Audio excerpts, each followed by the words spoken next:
اخلاص، دین کے اندر اخلاص کیا چیز ہے؟ اخلاص یہ ہے کہ نہ انعام کے لیے، نہ اپنے نام کے لیے، بلکہ اللہ کریم کی رضا کے لیے، رضائے دوست کے لیے. ٹھیک ہے، یہ صوفیہ کا ٹرمنالوجی ہے، رضائے دوست. تو جب اللہ تعالیٰ کو دوست ہم سمجھ لینا، وہ تو ہیں ہی دوست ہمارے، لیکن جب ہم سمجھ بھی لینا اس چیز کو تو یہ بہت پیارا لفظ لگتا ہے. ہر کام رضائے دوست کے لیے کیا جائے، اللہ تعالیٰ کو خوش کرنے کے لیے کیا جائے، ان کی محبت اور ان کا قرب حاصل کرنے کی جستجو میں کیا جائے. یہ بڑا اہم لفظ ہے جستجو یہاں پہ، کہ ہماری کوشش یہ ہو کہ ہم ان کی محبت اور قرب حاصل کر لیں، اور یقین رکھیں، یقین مانیں کہ ہماری کوششیں اس قابل نہیں ہیں کہ ہم اتنی بڑی نعمت کو اپنی طرف کھینچ لیں. ہماری کوششوں کے اوپر اللہ تعالیٰ کا فضل متوجہ ہو جاتا ہے تو اللہ تعالیٰ اپنے قریب کر لیتے ہیں، اپنی محبت نصیب فرما دیتے ہیں. اگر ہم بیٹھ کر اپنے اعمال کو دیکھیں اور ذرا باریک بینی سے دیکھیں تو یقین مانیں کہ ہم خود اس بات پر گواہ ہو جائیں گے کہ ہمیں جو کچھ بھی مل رہا ہے یہ صرف اللہ تعالیٰ کا احسان ہے. اگر ہم اپنا فیصلہ کرنے والے خود ہوتے تو ہم اپنے آپ کو اتنی نعمتیں نہ دیتے، کیونکہ ہم اس قابل ہی نہیں ہیں، ہم ان نعمتوں کا وہ حق ادا ہی نہیں کر پا رہے. تو اس لیے جو کچھ بھی کرنے کو مل جائے اللہ تعالیٰ کی طرف سے، نیکی اور گناہ سے بچنا، اس پر فخر نہیں کرنا، اس پہ اترانا نہیں ہے، بلکہ اس پر کمی رہ جانے پہ اللہ تعالیٰ سے معافی مانگتے رہنا، قبولیت کی دعا کرتے رہنا. اس میں ہم نے ابراہیم علیہ السلام کی دعا نقل کی تھی، ربنا تقبل منا انک انت السمیع العلیم وتب علینا انک انت التواب الرحیم. یا اللہ ہماری طرف سے قبول کر لیں اس چیز کو، اور ہماری طرف سے ہمارے اوپر ہے اپنی مغفرت کی نگاہ فرمائیں، ہماری جو کمی رہ گئی ہے اس میں اس کو معاف فرما دیں. تو اخلاص کیا ہوگا کہ ہم اللہ تعالیٰ سے ایسا محبت والا تعلق پیدا کر لیں کہ ہمارا سب کچھ اللہ تعالیٰ کے لیے ہو، بس یہی ہماری زندگی کا مقصد بن جائے. جب ہم اپنے والدین سے محبت کریں گے تو کس لیے کریں گے؟ تاکہ اللہ تعالیٰ کے احکام کو ہم فلفل کر لیں، اللہ تعالیٰ ہم سے راضی ہو جائیں. یاد رکھیں، والدین سے محبت کے دو پہلو ہیں، ایک طبعی محبت ہے، نیچرل محبت ہے والدین سے. تو جب ہم اس نیچرل محبت کی وجہ سے والدین کی کوئی خدمت کریں گے تو وہ اس نیچرل محبت کی وجہ سے ہوگی. لیکن جب ہم اس میں نیت یہ کر لیں گے کہ اللہ تعالیٰ نے فرمایا کہ اپنے والدین کا خیال رکھو، تو نیچرل محبت تو ساتھ ہوگی ہی ہوگی، لیکن اس نیت کی وجہ سے اس کام کا اجر آخرت میں ملے گا. ٹھیک ہے، یہ اخلاص آ جائے گا اس کے اندر. اور جب ہم خالی نیچرل محبت کے لیے کرتے ہیں نا تو پھر ہم کئی دفعہ غلطی بھی کر جاتے ہیں. جیسے والدین کو بچوں سے طبعی محبت ہوتی ہے، نیچرل محبت ہوتی ہے، تو کئی دفعہ بچوں کی ضد کے آگے وہ ان کی غیر شرعی ضروریات بھی پوری کرنا شروع کر دیتے ہیں. غیر شرعی ضروریات ہوتی ہیں، اس میں مجھ سے غلطی ہوگی، غیر ضروری خواہشات جو ہیں وہ بھی پوری کرنا شروع کر دیتے ہیں، جس سے بچے کو بھی نقصان پہنچتا ہے، والدین کو بھی نقصان پہنچتا ہے. تو صرف طبعی محبت ہونا کافی نہیں ہے، جب تک کہ اس کے اوپر یہ اخلاص نہ ہو کہ میں اللہ تعالیٰ کے لیے اپنے بچوں کو پال رہا ہوں یا پال رہی ہوں، اور پوچھا جائے گا کہ میں نے ان کے لیے کیا کیا، ان کی کیسی تربیت کی، کیا میں نے ان کو صرف اچھا اسپورٹس مین بنا دیا، اچھا اسٹوڈنٹ بنا دیا، اچھا ان کو میں نے افسر بنا دیا، واٹ ایور. ٹھیک ہے، نہیں، میں نے ان کو اچھا انسان، اچھا مسلمان بنایا کہ نہیں. جو مسلمان اب جو آج کی کہانی تھی اس میں ہمیں کیا سبق ملے؟ تو آپ دیکھیں، اس تاجر نے ہیرے کی وہ تھیلی واپس کر دی. کیوں؟ کیونکہ اس نے کہا کہ میں نے اونٹ کی قیمت دی ہے، ہیرے کی تھیلی کی قیمت نہیں دی ہے. اس سے صحابہ کرام کا ایک واقعہ یاد آ جاتا ہے کہ دو صحابی اپنا مقدمہ لے کے آئے، اور انہوں نے کہا، مجھے یہ یاد نہیں کہ وہ صحابہ کرام اپنا مقدمہ نبی صلی اللہ علیہ وآلہ وسلم کے پاس لے کر آئے تھے، غالباً انہی کے پاس لے کر آئے تھے، لیکن مجھے صحیح طرح یاد نہیں، یا خلفائے راشدین میں سے کوئی تھے. لیکن مقدمہ یہ تھا کہ ایک صحابی نے دوسرے صحابی سے زمین خریدی تھی، اور جب زمین کے اوپر ہل چلایا تو اس میں سے ایک دیگ نکل آئی دولت کی.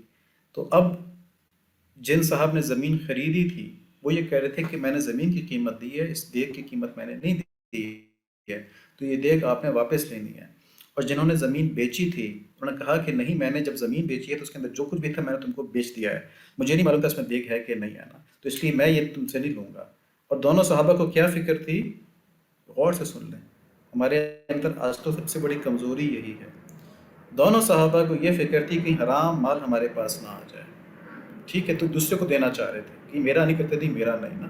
اور بات مشکوک سی تھی، کلیئر بات نہیں تھی. تو یہ نیت ہونی چاہیے کہ میرے پاس ایسی چیز نہ آ جائے جو میری نہیں ہے. اور اس میں شیخ سعدی رحمۃ اللہ علیہ کی بھی ایک نصیحت ہے جو انہوں نے واقعے سے بیان کی ہے کہ ایک دفعہ ایک شخص بازار میں جا رہے تھے اور ان کا سامان، وہ بڑے مشہور شخصیت تھے، بہت مشہور شخصیت تھے. تو وہ بازار میں کہیں کھڑے ہوئے سامان رکھا، کوئی چیز خریدی، تو سامان اٹھا کے چور بھاگ گیا. لیکن کیونکہ وہ مشہور شخصیت تھے، لوگوں نے دیکھ لیا اور سامان پہچان لیا تو اس چور کو پکڑ لیا وہ بھاگنے سے پہلے اور اس کو لے کے آیا ان کے پاس. تو اس نے بڑی لجاجت سے کہا، اس نے کہا حضور مجھے معاف کر دیجیے، مجھے معلوم نہیں تھا کہ یہ سامان آپ کا ہے، ورنہ میں کبھی بھی نہ لیتا. آپ تو اتنی بڑی شخصیت ہیں، آپ کے ساتھ تو میں چوری والا معاملہ نہیں کر سکتا، اتنا بے غیرت بھی نہیں ہوں، تو مجھے آپ معاف کر دیں، مجھ سے غلطی ہو گئی. تو انہوں نے ایک جملہ کہا، اور جملہ بڑا قیمتی ہے اور یہ ہماری زندگی کے لیے ایک لائم لائٹ بن سکتا ہے، ایک روشنی بن سکتا ہے ہمارے لیے. دیکھو کیا جملہ کہا کہ کیا تم کو یہ بھی نہیں معلوم تھا کہ یہ تمہاری نہیں ہے؟ یعنی تم یہ کہہ دو کہ تمہیں یہ معلوم نہیں تھا کہ یہ چیزیں میری نہیں، میری ہیں نا، یعنی شیخ سعدی کی ہیں یا ان بزرگ کی ہیں نا. تو چور کہہ رہا تھا کہ مجھے یہ معلوم نہیں تھا کہ چیزیں آپ کی ہیں، ورنہ میں نہ چراتا تھا. تو اس کو انہوں نے کہا کہ کیا تمہیں یہ بھی نہیں معلوم تھا کہ یہ چیزیں تمہاری نہیں ہیں؟ تو جو چیز تمہاری نہیں ہے وہ کسی اور کی ہے، تم نے اس کو کیسے اٹھا لیا؟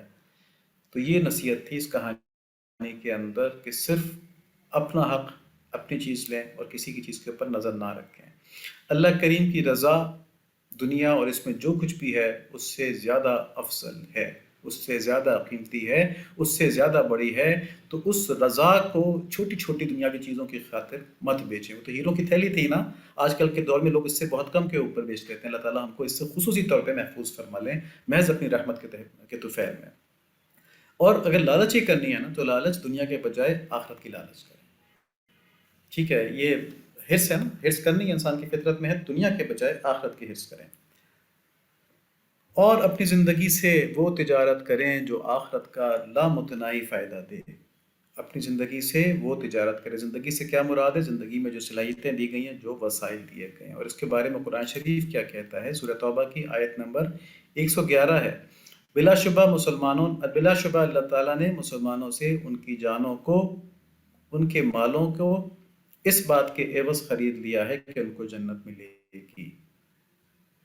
ان اللہ اشترى من المؤمنین انفسهم واموالهم بان لهم الجنہ. ٹھیک ہے، جنت ملے گی. مومن اللہ کے راستے میں لڑتے ہیں، قتل کرتے بھی ہیں، قتل ہوتے بھی ہیں. اس پر سچا وعدہ کیا گیا ہے تورات میں اور انجیل میں اور قرآن میں، اور اللہ سے زیادہ اپنے وعدے کو کون پورا کرنے والا ہے؟ تو تم لوگ اس بیع پر، اس تجارت پر جس پر تم نے اللہ تعالیٰ کے ساتھ ہی معاملہ ٹھہرایا ہے، اس پر خوشیاں مناؤ. یہ بہت بڑی کامیابی ہے. تو یہاں اللہ تعالیٰ کے ساتھ کیا تجارت ہو رہی ہے کہ ہم اپنی جان اور اپنے مال اللہ تعالیٰ کو جنت کے عوض بیچ رہے ہیں. بیچنے کا کیا مطلب ہے؟ کہ اپنی جان اور اپنے مال پہ ہم شریعت کے قوانین لاگو کریں گے. بیچنے کا مطلب یہ نہیں ہے کہ ہم اس کو منڈی میں دے کے آ جائیں گے، کسی کا غلام بنا دیں گے. اللہ کا غلام بنا دیں گے. اپنے جان، اپنے مال یا اپنی تمام صلاحیتیں، اپنے تمام وسائل، ٹھیک ہے، ان کے اوپر ہم اللہ تعالیٰ کے احکامات کو نافذ کر دیں گے. تو ہم نے بیچ دیا اپنے آپ کو. ہماری کوئی خواہش نہیں ہے، اب ہم نے اللہ تعالیٰ کے کہنے پہ چلنا ہے. تو اس کے بدلے میں کیا ملے گا؟ اس کے بدلے میں جنت ملے گی. جنت کیا ہوتی ہے؟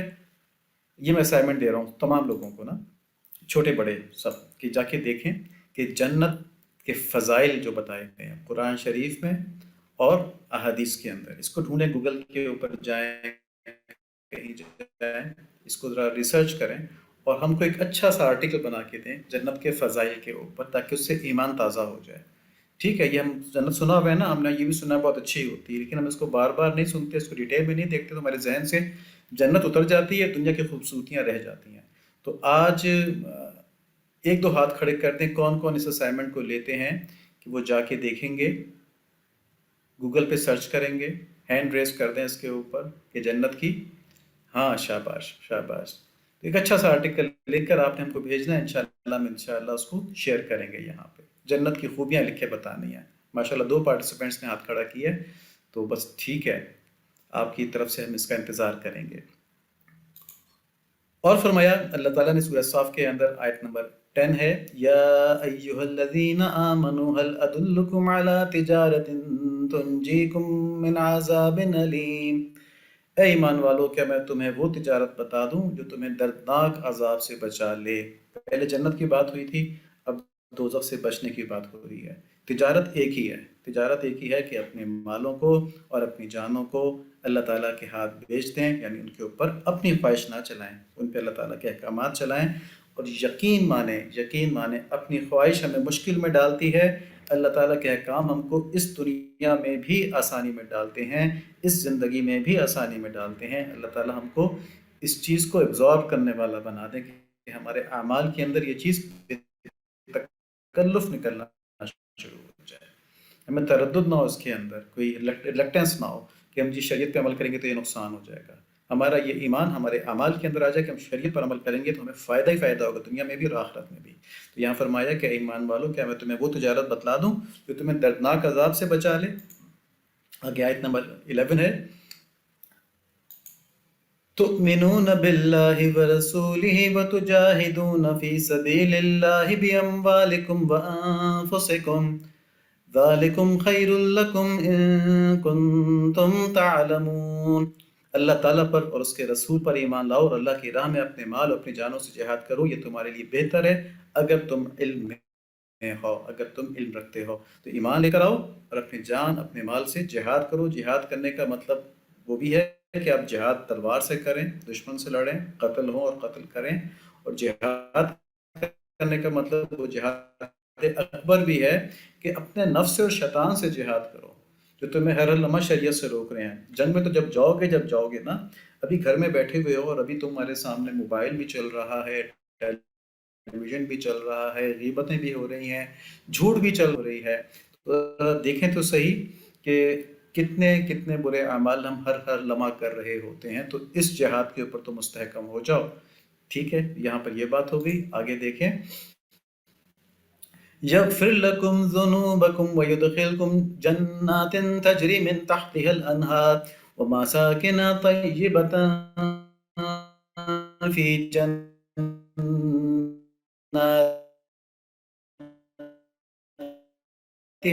عدن ذالک الفوز العظیم۔ تمہارے گناہوں کو بخش دیں گے، یعنی تم جب یہ کوشش شروع کر دو گے نا، ٹھیک ہے، جو تم سے انجانے میں ہو گئی یا کمزوری کی وجہ سے ہو گئی، تم نے اس پہ توبہ کر لی، اللہ تعالیٰ نے تمہارے لیے، کہ تمہارے فائدے کے لیے، اللہ تعالیٰ کا اس میں کوئی فائدہ نہیں ہے، تمہارے لیے تمہارے گناہوں کو بخش دیں گے اور تمہیں ان باغوں میں داخل کریں گے جن کے نیچے نہریں بہتی ہیں، یعنی دوزخ سے بچائیں گے اور جنت میں داخل کریں گے، اور ایسے عمدہ مکانوں میں بسائیں گے جو ہمیشہ رہنے والی جنتوں میں ہوں گے۔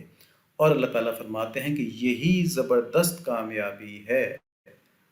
100% مارکس لینا کامیابی ہے، مگر وہ زبردست کامیابی نہیں ہے۔ زندگی کے اندر اپنے پیک پہ پہنچ کے ایک بہت بڑا گھر بنانا، ایک بہت بڑا کیریئر بنانا، ایک بہت بڑا بزنس اسٹیبلش کرنا یقیناً ایک کامیابی ہے، لیکن ختم ہو جانے والی چیز ہے، موت کے ساتھ ختم ہو جائے گی۔ زبردست کامیابی وہ ہے جنت، نہ جہاں کوئی بیماری ہے، نہ جہاں کوئی مصیبت ہے، نہ جہاں کوئی فکر ہے، جہاں صرف نعمتیں نعمتیں ہیں۔ تو اس زبردست کامیابی کے لیے چھوٹی سی زندگی جو ہے، چھوٹی سی زندگی، اس کو شریعت کے لیے وقف کر دیں۔ ہر وقت اپنا احتساب کریں، ہر وقت دیکھیں کہ کہیں مجھ سے شریعت کے خلاف کوئی بات تو نہیں ہو رہی، ایک ایک کر کے اپنی بری عادتیں ختم کرتے جائیں۔ اگر سرکاری املاک کا غلط استعمال ہو رہا ہے تو عادت پڑی ہوئی ہے، اس کو آہستہ آہستہ کنٹرول کیا جائے گا۔ تو اللہ تعالیٰ سے بہت زیادہ مانگیں، یا اللہ ہم کو حرام کے ایک لقمے سے بھی محفوظ فرما لیں، کیونکہ اس سے بہت کچھ خراب ہو جاتا ہے۔ تو یا اللہ ہم کو حرام کے ایک لقمے سے بھی محفوظ فرما لیں، اور ہماری زبانوں کی، ہمارے دل کی، ہمارے اوقات کی، ہمارے تمام وسائل کی حفاظت فرما لیں کہ ہم سب کے سب آپ کے لیے کرنے والے ہو جائیں، سب کچھ آپ کے لیے کرنے والے ہو جائیں، اور سب چیزوں کو آپ کے لیے استعمال کرنے والا ہو جائیں، اپنی خواہش اور اپنی ناجائز خواہشوں کے مطابق ان کو استعمال نہ کریں۔ آمین۔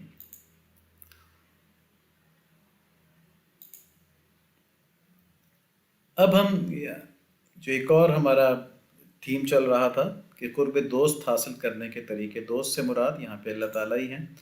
تو اللہ تعالیٰ کے قرب میں سب سے بڑی رکاوٹ کیا ہے؟ اللہ تعالیٰ کی نافرمانی۔ اور اللہ تعالیٰ کی نافرمانی کی وجہ کیا ہے؟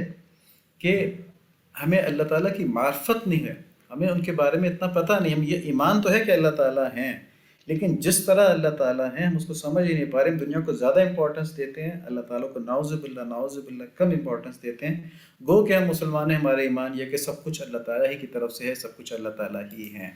تو اس وجہ سے، اس معرفت کی کمی کی وجہ سے ہم دین میں سرسری رویہ رکھتے ہیں، ہو گیا نہیں ہوا کوئی بات نہیں، بات کوئی اچھی پتہ چل گئی ٹھیک ہے، نہیں پتہ چلی تب بھی کوئی بات نہیں، لیکن ورلڈ کپ پورا دیکھتے ہیں، کہیں کوئی ایک بال مس نہ ہو جائے، کہیں کوئی ایک شاٹ ہم سے مس نہ ہو جائے، پورا دیکھتے ہیں سب سے الگ کر کے ایک کنسنٹریشن کے ساتھ.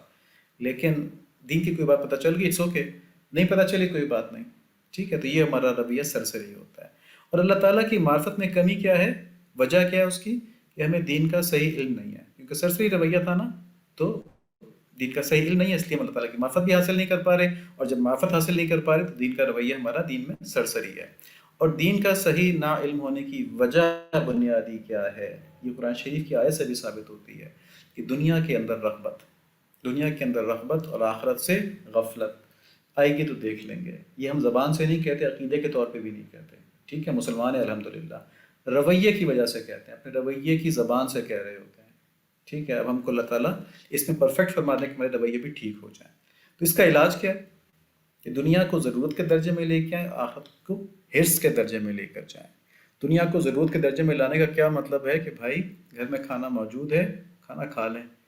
یہ نہ سوچیں کہ آج تو چل کے فلاں جگہ سے کھانا کھاتے ہیں. یہ کوئی مثال دے رہا ہوں خالی، آج تو چل کے فلاں جگہ سے کھانا کھاتے ہیں، کیونکہ گو آپ کے پاس حلال رزق ہے. آپ فلاں جگہ سے کھانا کھائیں گے، وہاں پہ کھانا بھی حلال ہے، دونوں باتیں حلال ہیں. ٹھیک ہے، لیکن کیا ہوگا، آپ کا وقت جو اس میں برباد ہوگا نمبر ایک، اور نمبر دو آپ کا ذہن اللہ تعالیٰ کی طرف سے ہٹ کے کھانے کی طرف چلا جائے گا.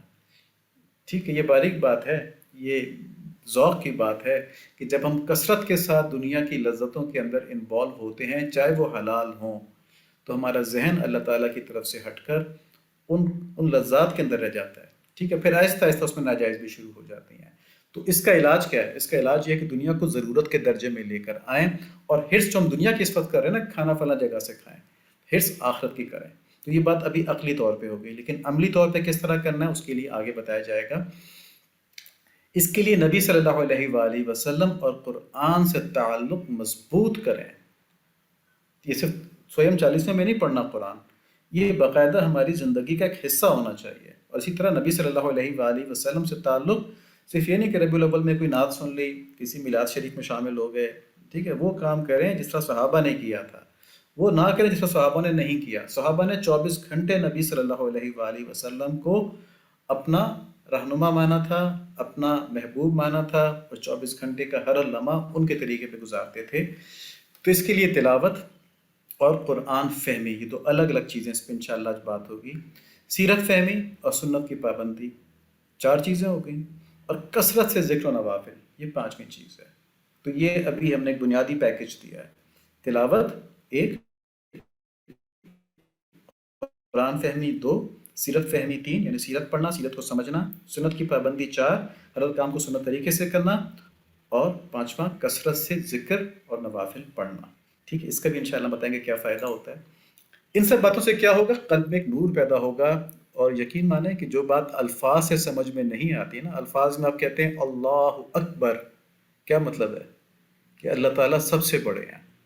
ٹھیک ہے، یہ بات الفاظ سے سمجھ میں نہیں آتی کہ وہ کتنے بڑے ہیں، صرف زبان سے نکلتی ہے. تو جب یہ اعمال کریں گے تب اللہ تعالیٰ کی کبریائی اور عظمت محسوس ہوگی، اور تب اللہ تعالیٰ کی معرفت ان کی محبت کے لحاظ سے بھی ہوگی.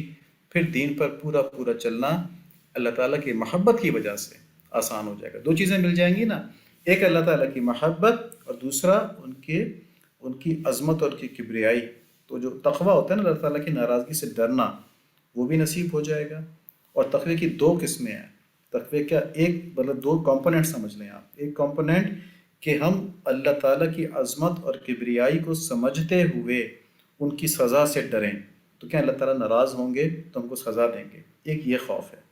اور ایک خوف اللہ تعالیٰ ہم کو نصیب فرما دے، وہ خوف، یہ اللہ تعالیٰ کے بڑے ہی قریبی لوگوں کا خوف ہوتا ہے کہ میرے محبوب مجھ سے ناراض ہو جائیں گے. ٹھیک ہے، تو اللہ تعالیٰ ہم کو اپنے محبوبوں کے طفیل میں ان کی برکت سے یہ والی محبت نصیب فرما دیں کہ سزا کا خوف تو ہو، وہ تو اپنی جگہ پر لازمی ہے، لیکن اصل چیز جو ہمارے شعور کے سامنے ہو وہ یہ ہو کہ ہمارا محبوب ہم سے ناراض ہو جائے گا، وہ ہمیں سزا نہ بھی دے تب بھی اگر وہ یہ کہہ دے میں تم سے ناراض ہوں، چلے جاؤ جنت میں تم سے ناراض ہوں، تو یہ برداشت نہیں ہوتا. ٹھیک ہے، اور یہ بات میں نے صرف سمجھانے کے لیے کی. جنت کے اندر اللہ تعالیٰ کسی سے بھی ناراض نہیں ہوں گے، ان کو اللہ تعالیٰ اپنی دائمی رضا دیں گے. لیکن اس جذبے کو سمجھانے کے لیے بتایا ہے کہ اگر کسی کو جنت میں ڈال دیا جائے اور کہا جائے کہ تم سے ناراض ہوں، تو یہ برداشت نہیں ہوگا محبت کرنے والے سے، کہ اگر جی جنت نہیں، مجھے تو آپ کی رضا چاہیے، تو دنیا کے اندر بھی ہمارا ذوق یہی بن جائے کہ ہم کہیں یا اللہ ہمیں آپ کی رضا سب سے پہلے چاہیے، اور پھر ہم کمزور ہیں تو ہم دنیا کے مصائب سے بھی بچنا چاہتے ہیں، دوزخ سے بھی بچنا چاہتے ہیں، ہم دنیا کی آسائشیں بھی چاہتے ہیں جائز، اور جنت بھی چاہتے ہیں، تو ہمیں یہ سب کچھ نصیب فرما دیں، آمین۔ اب قرب دوست کے راستے پہلے ہم نے بتایا تھا قرآن فہمی، جس کے اوپر پچھلی دفعہ بات ہو چکی ہے، اس میں ہم نے ایک چھوٹا سا آپ کو بتایا تھا کہ قرآن شریف کا ترجمہ، آسان ترجمہ قرآن سے 10 آیتیں روزانہ پڑھ لیں، 10 آیتیں روزانہ، 10 نہیں سکتی 5 کر لیں، ٹھیک ہے؟ کوئی ٹائم مناسب نہیں ملتا ہے تو سونے سے پہلے بیڈ سائٹ کے اوپر آپ موبائل کے اندر ایپ ڈاؤن لوڈ کر لیں، اس کی ایپ بھی موجود ہے آسان ترجمہ قرآن کی، بس 10 دیکھ لیں وہاں سے، 5 دیکھ لیں وہاں سے سونے سے پہلے، نا تھوڑا غور کر لیں اس کے اوپر، لیکن اہتمام سے کریں گے تو زیادہ فائدہ ہوگی، تو میں نے منیمم سلیبس بتایا ہے کہ کم سے کم یہ تو کر لیں، اور جہاں پہ کوئی چیز زیادہ تشریح طلب لگے نا تو اس کے لیے ہم کو لکھتے ہیں، ہم انشاءاللہ علماء سے معلوم کر کے آپ کو بتا دیں گے۔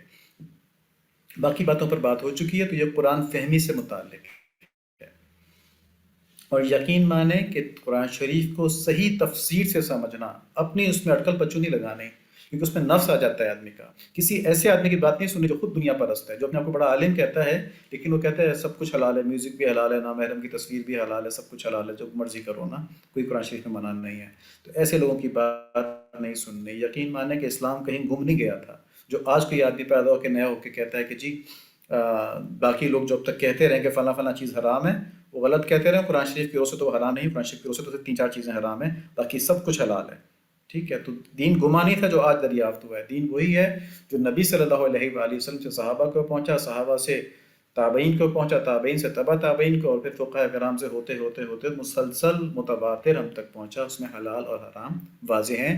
تو خلاصہ کیا ہوا کہ صحیح تفسیر سے دین کو سمجھنا یہ ایک اہم کام ہے، اور اس سے کیا ہوتا ہے؟ آخرت بھی آسان، دنیا بھی آسان، اللہ تعالیٰ بھی راضی، کیونکہ 2 چیزیں ملتی ہیں، ایک علم ملتا ہے اور ایک جذبہ ملتا ہے اللہ تعالیٰ کی اطاعت کا، قرآن شریف کو سمجھنے سے۔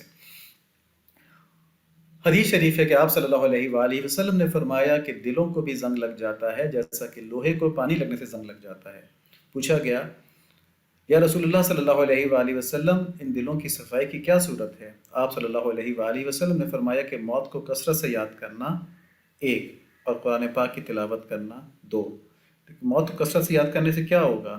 جو ہم نے کہا نا کہ دنیا کی حرص ختم ہو جائے گی، دنیا ضرورت کے درجے میں آ جائے گی۔ آج آپ سوچیں کہ اس وقت ہم مر جائیں، اللہ تعالیٰ ہمیں جنت میں ڈال دیں، آمین، جب بھی ہم مریں، اس وقت ہم مر جائیں تو یہ سب کچھ جو ہم کر رہے ہیں اس کی کیا اہمیت رہ جائے گی؟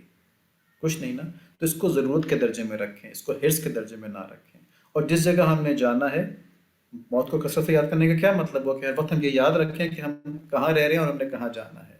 جو شعر ہے نا کہ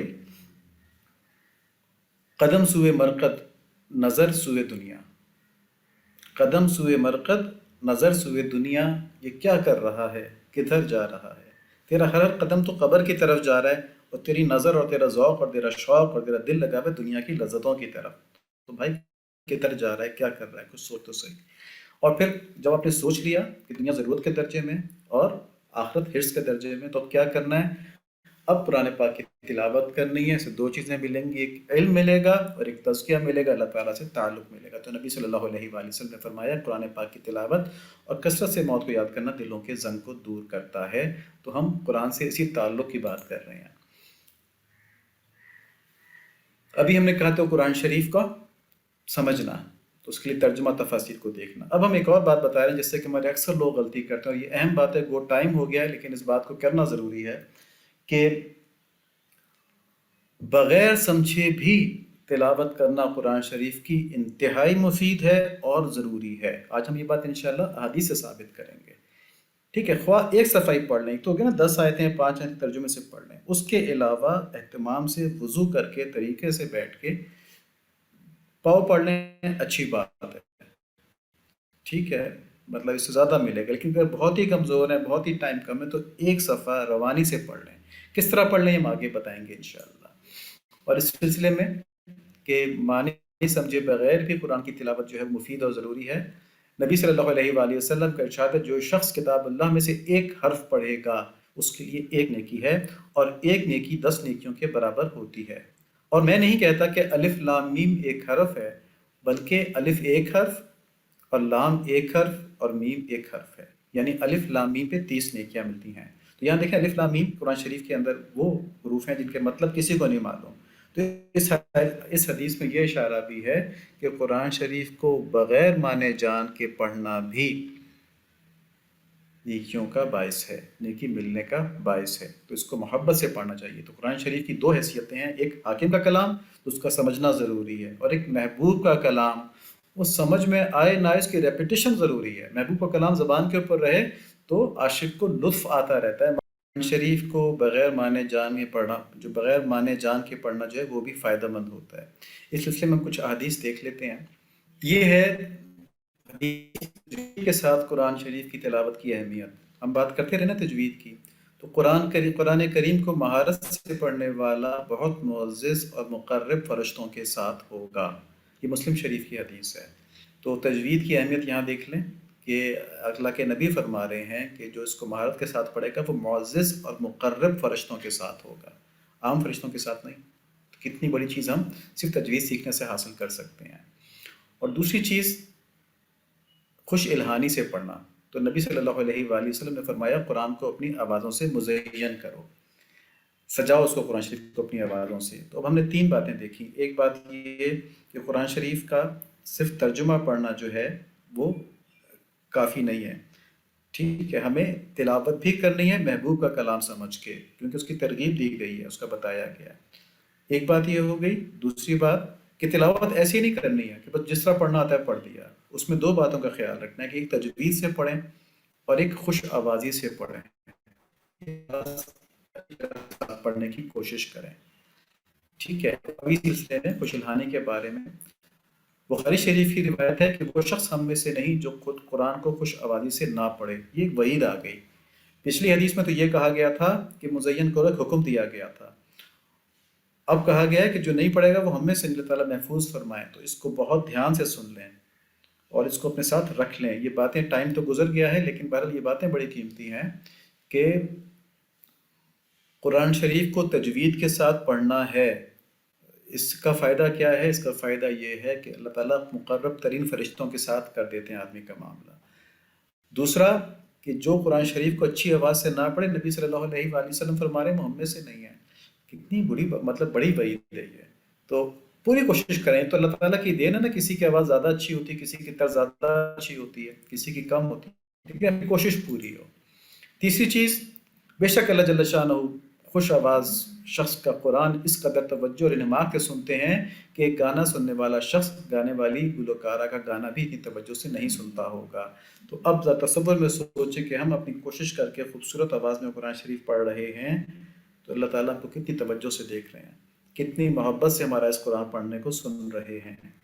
اللہ تعالیٰ سے ہمیں دیکھیں گے، محبت سے ہمیں دیکھیں گے، تو اللہ تعالیٰ کی رحمتوں کا ہمارے پر برسنا کس طرح کا ہوگا۔